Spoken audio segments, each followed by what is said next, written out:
à mon aide.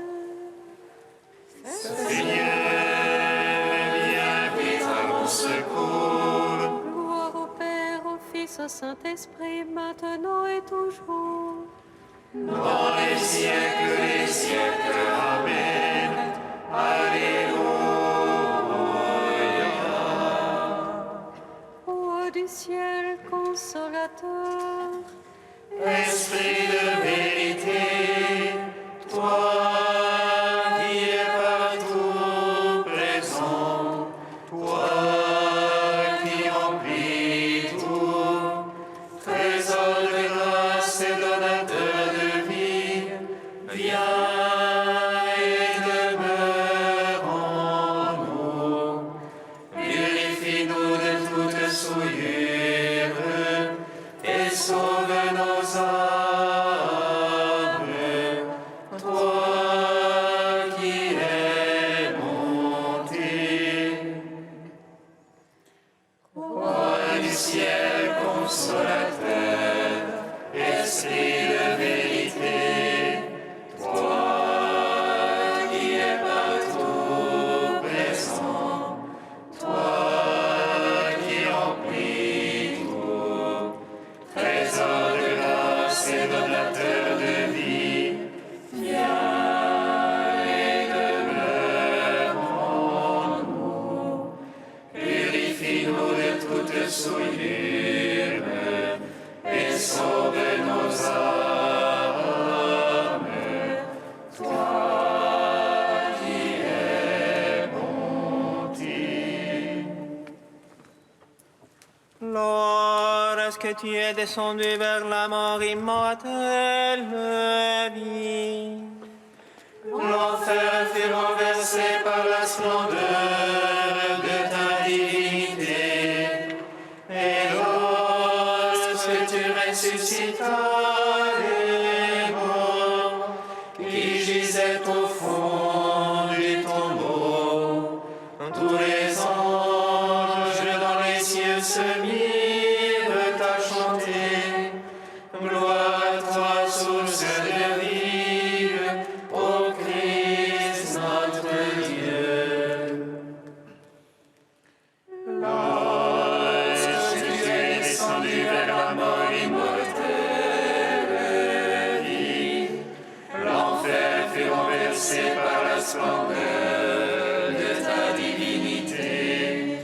Et lorsque tu ressuscitas les morts qui gisaient au fond du tombeau, tous les anges dans les cieux se mirent à chanter. Gloire à toi, source de vie, ô Christ notre Dieu. Lorsque tu es descendu vers la mort immortelle, vie, l'enfer fut renversé par la splendeur de ta divinité. Et lorsque tu ressuscitas les morts qui gisaient au fond du tombeau, tous les anges dans les cieux se mirent à chanter. Gloire à toi, source de vie, ô Christ notre Dieu. Psaume 118, strophe 4.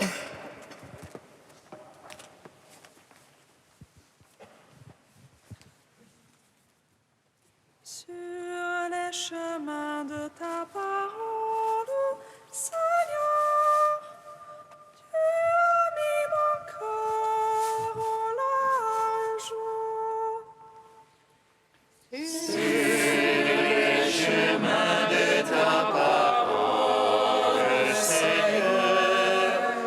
tu as mis mon cœur en large. Mon âme est collée à la poussière. Vivifie-moi selon ta parole. Je lui-même mes voix, tu me réponds.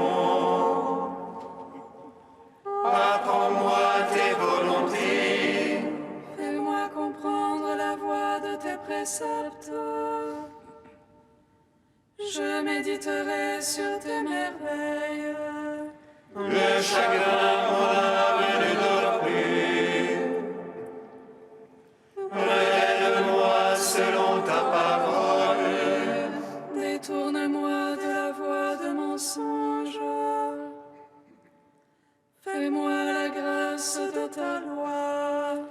J'ai choisi la voie de vérité. J'ai désiré tes jugements. Je me tiens collé à ton témoignage. Seigneur, ne me déçois pas. Je cours sur la voie de tes ordres. Car tu as mis mon cœur au large. Gloire au Père, au Fils, au Saint-Esprit. Pour les siècles des siècles. Amen.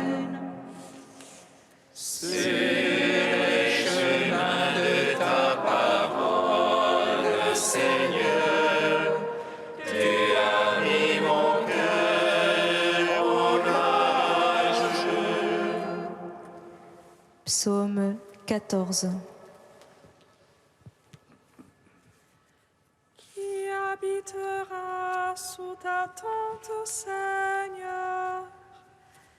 Qui reposera sur ta sainte montagne? Qui habitera sous ta tente, Seigneur, qui reposera sur ta sainte montagne. Seigneur, qui entrera sous ta tente, habitera sous ta sainte montagne. Celui qui marche en parfait, celui qui agit en juste, Et dit la vérité de son cœur, sans laisser courir sa langue. qui ne laisse en rien son frère, ne jette pas d'opprobre à son prochain, Méprise du regard le réprouvé, mais honore les fidèles du Seigneur. qui jure à ses dépens sans se dédire, ne prête pas son argent à intérêt, N'accepte rien pour nuire à l'innocent. Qui fait ainsi jamais ne bronchera. gloire au Père, au Fils, au Saint-Esprit, pour les siècles des siècles. Amen. Qui habitera sous ta tente, Seigneur, qui reposera sur ta sainte montagne. Psaume 15. Garde-moi, ô Dieu, mon refuge, devant toi. J'ai dit au Seigneur, c'est toi mon bonheur. C'est bien qu'on tient pour sacré dans le pays. Ceux qui s'y attachent découvrent de gloire. Il multiplie leurs idoles, ils courent après. Jamais je ne mettrai leur nom sur mes lèvres. Seigneur, ma part d'héritage et ma coupe. C'est toi qui garantis mon lot. Le cordeau me marque un enclos de délices. Oui, mon domaine est pour moi magnifique. Je bénis le Seigneur qui s'est fait mon conseil. Oui, la nuit, mon cœur m'avertit. Je garde le Seigneur devant moi sans relâche. Puisqu'il est à ma droite, je ne puis chanceler. Aussi mon cœur exulte et mes entrailles jubilent. Oui, ma chair reposera en sûreté. Tu ne peux abandonner mon âme aux enfers, ni laisser ton ami voir la corruption. Tu m'apprendras le chemin de vie devant ta face. Plénitude de joie à ta droite, les délices éternelles. Gloire au Père, au Fils, au Saint-Esprit, pour les siècles des siècles. Amen. Qui habitera sous ta tente, Seigneur, qui reposera sur ta sainte montagne. Cantique du Deutéronome 30, page 250. Cette loi que je te prescris aujourd'hui n'est pas au-delà de tes moyens ni hors de ta portée. Elle n'est pas dans les cieux qu'il te faille dire, qui montera pour nous la chercher dans les cieux. Elle n'est pas au-delà des mers, qu'il te faille dire qui ira nous la chercher. Que nous l'entendions pour la mettre en pratique, non la loi et paroles de ton atteinte. Car la parole de Dieu est tout près de toi, elle est dans ta bouche et dans ton cœur. Pour que tu la mettes en pratique et vives heureux des jours nombreux.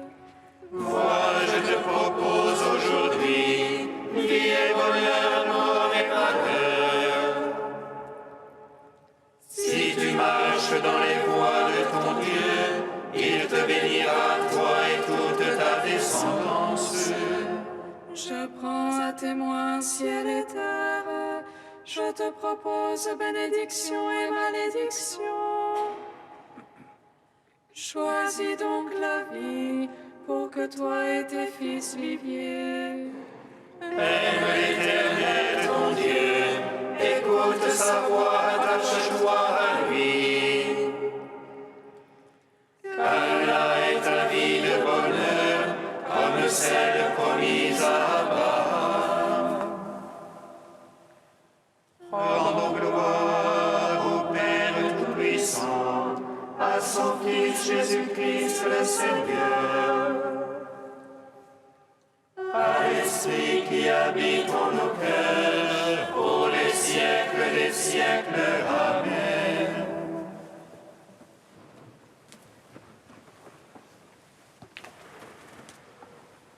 Du Père Matin et Maskin, l'unité, réalité divine.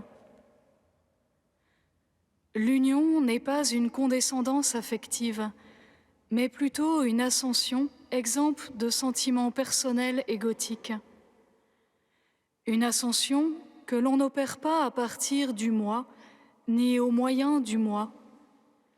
C'est une attirance plus qu'un effort pour nous rencontrer auprès de Dieu et non auprès de nous-mêmes.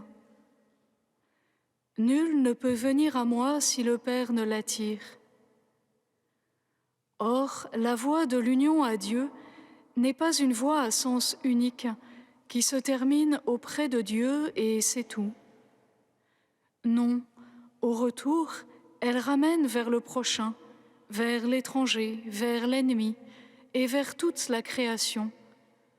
Car celui qui s'unit à Dieu s'engage par le fait même à considérer comment il s'unira à tous, et il ne prend pas de repos que ne soit accomplie cette union. Or, cette voie qui mène à Dieu et en revient se trouve dans le cœur de l'homme. Si donc l'unité chrétienne n'est pas encore réalisée maintenant, c'est parce que l'homme la recherche avant d'abandonner tout son cœur, toute son âme et tout son esprit à Dieu.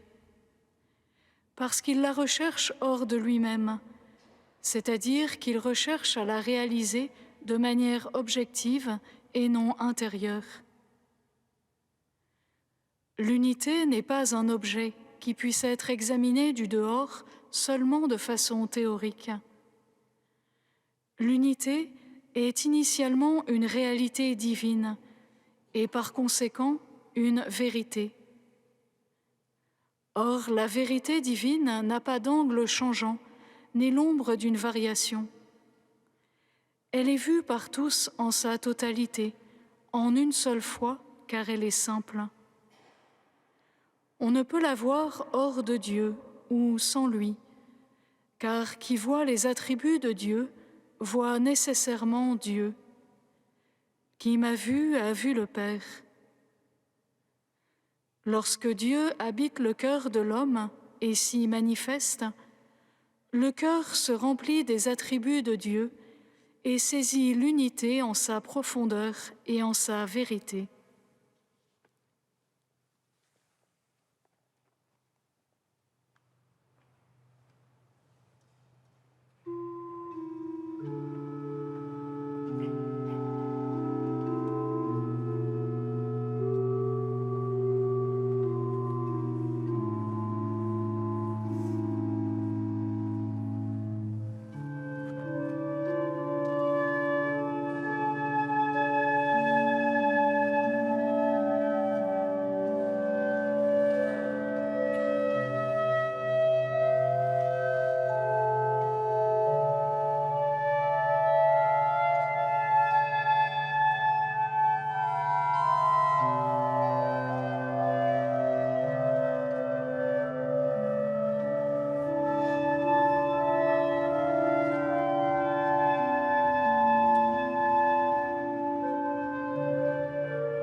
Leur parole retentit jusqu'au lointain de la terre, et leur message jusqu'aux limites du monde. Leur parole a retenti jusqu'au lointain de la terre, et leur message jusqu'aux limites du monde. Réveille en toi le don de Dieu que tu as reçu quand je t'ai imposé les mains.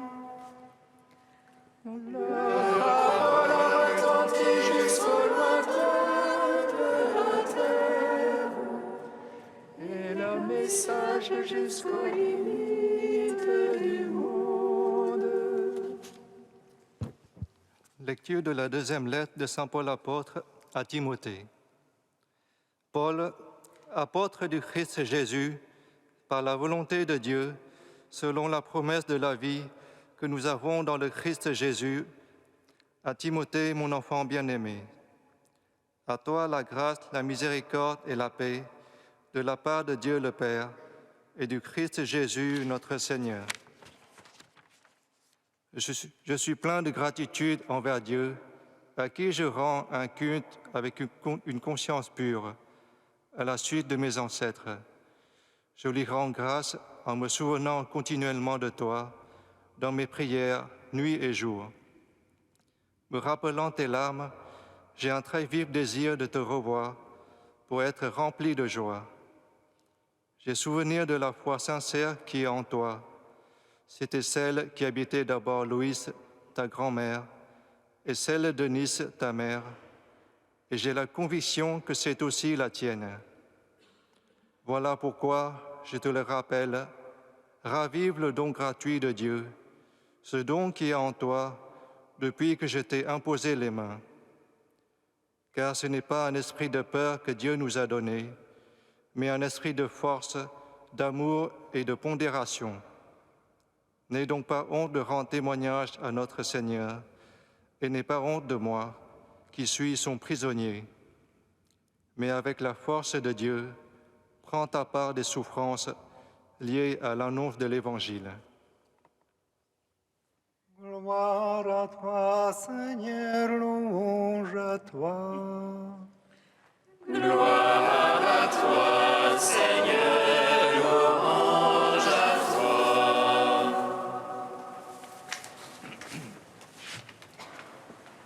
Après sa conversion, par son élan missionnaire, Paul a fondé de nombreuses églises et a eu de nombreux disciples, dont Timothée et Tite, dont l'Église fait mémoire aujourd'hui.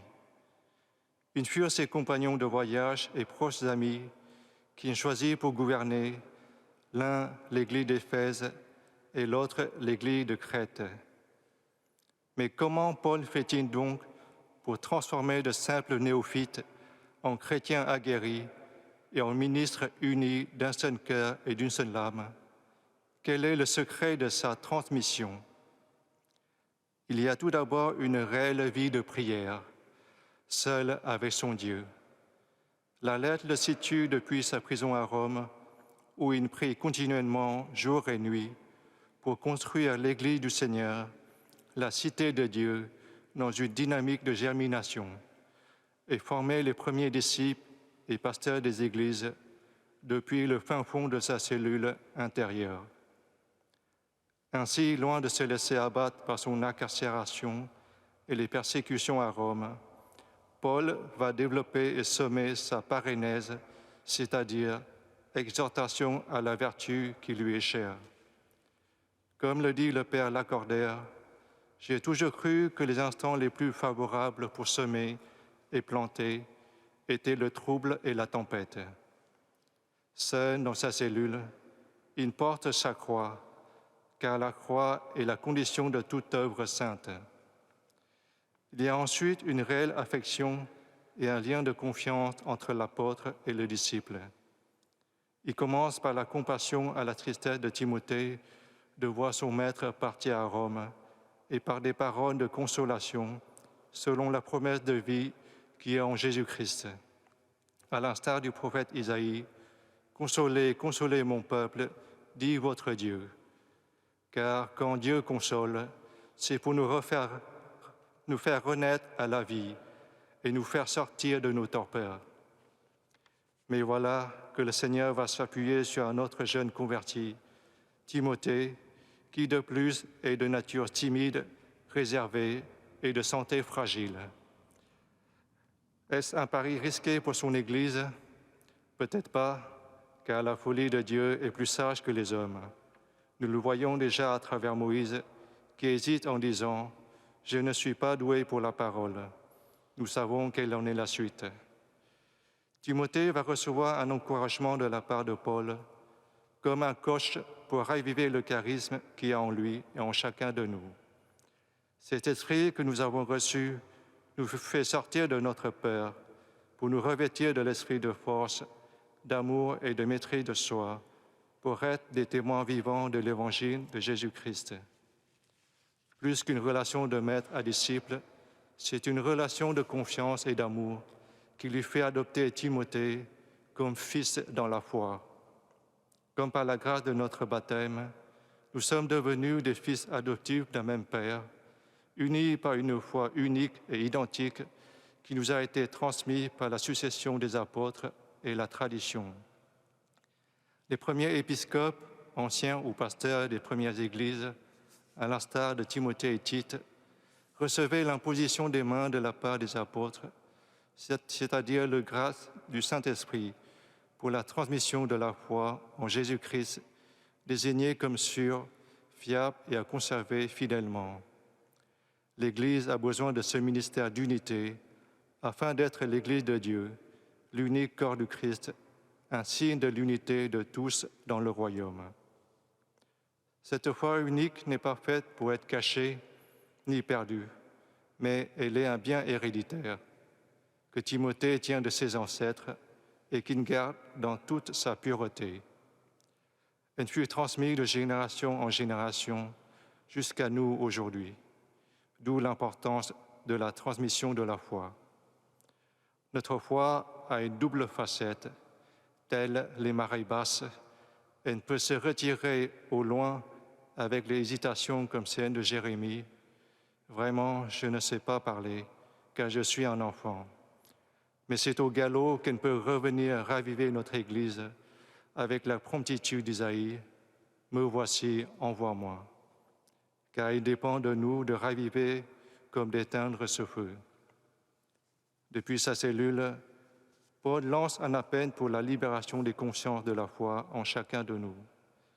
Avec la foi, un baptisé peut déplacer des montagnes, mais dès qu'il vacille, il peut tomber au fond du gouffre. Mais nous savons que dans les moments les plus sombres, nous allons ressentir le souffle, la laine de Dieu qui va nous tendre la main via nos frères et sœurs. Nous avons besoin de zèle pour allumer le feu de la grâce de Dieu, comme le feu a besoin de bois pour l'alimenter. De même, la grâce a besoin de notre zèle pour ne pas s'éteindre. Seigneur, dans la dynamique de la semaine de prière pour l'unité des chrétiens, préserve-nous des concordismes ou des syncrétismes de facilité.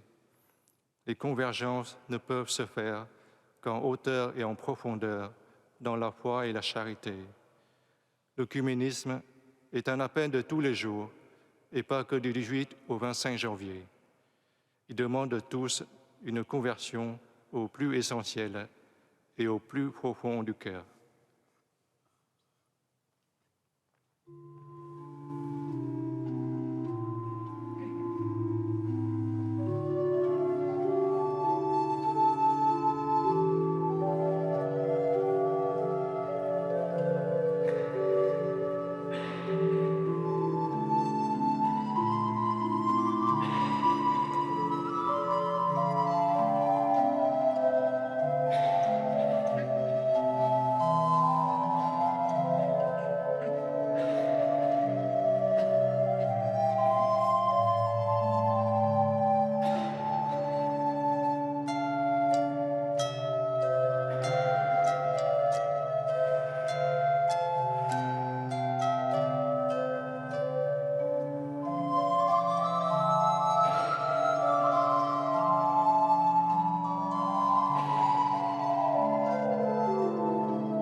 Fais grandir, Seigneur, ton Église et garde la cité.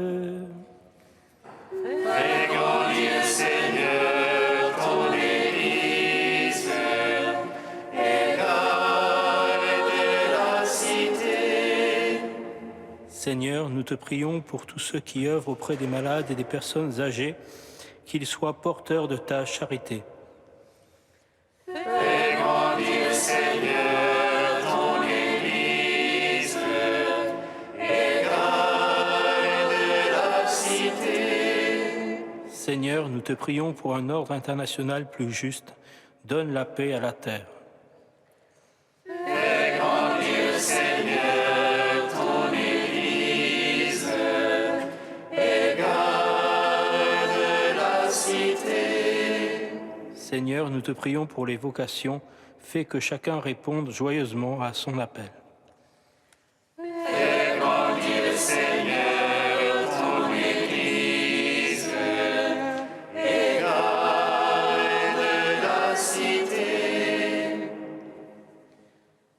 Tu es saint Dieu, tu es saint fort, saint immortel, prends pitié de nous. Tu es saint Dieu, tu es saint fort, saint immortel, prends pitié de nous.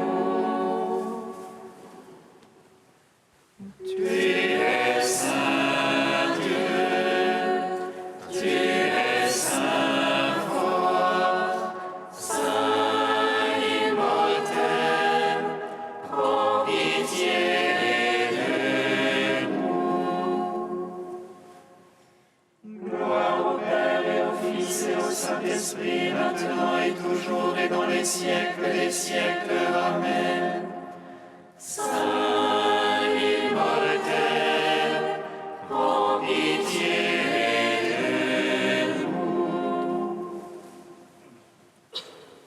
Tu es saint Dieu, tu es saint fort, saint immortel, prends pitié de nous.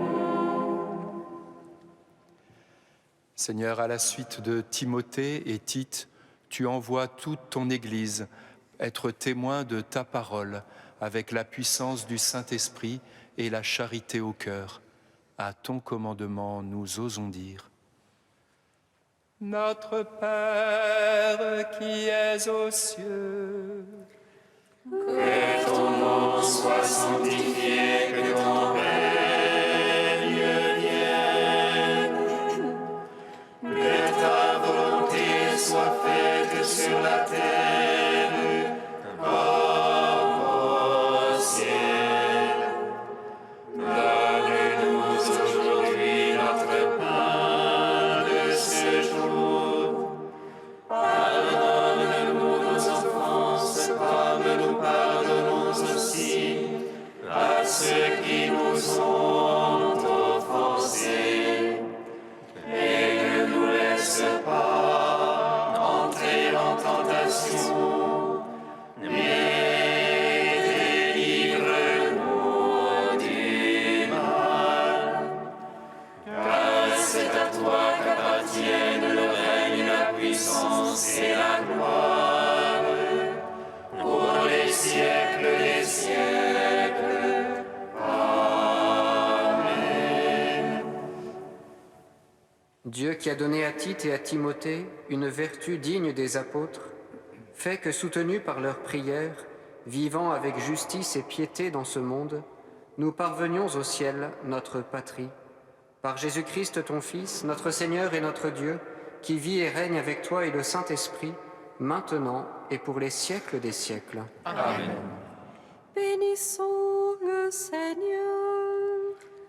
Nous rendons grâce à Dieu. Amen.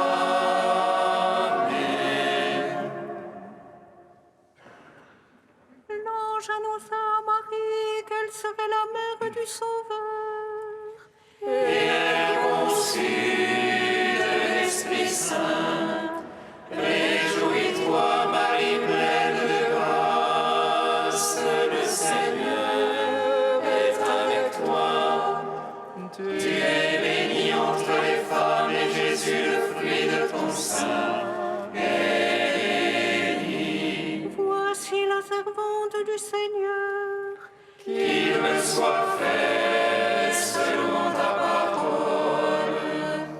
Réjouis-toi, Marie pleine de grâce, le Seigneur est avec toi. Tu es bénie entre les femmes et Jésus, le fruit de ton sein, est béni. Et le Verbe s'est fait chair. Et il a demeuré parmi nous. Réjouis-toi, Marie pleine de grâce, le Seigneur est avec toi. Tu es bénie entre les femmes et Jésus, le fruit de ton sein, est béni. Prie pour nous, Sainte Mère de Dieu, Afin que nous soyons rendus dignes des promesses du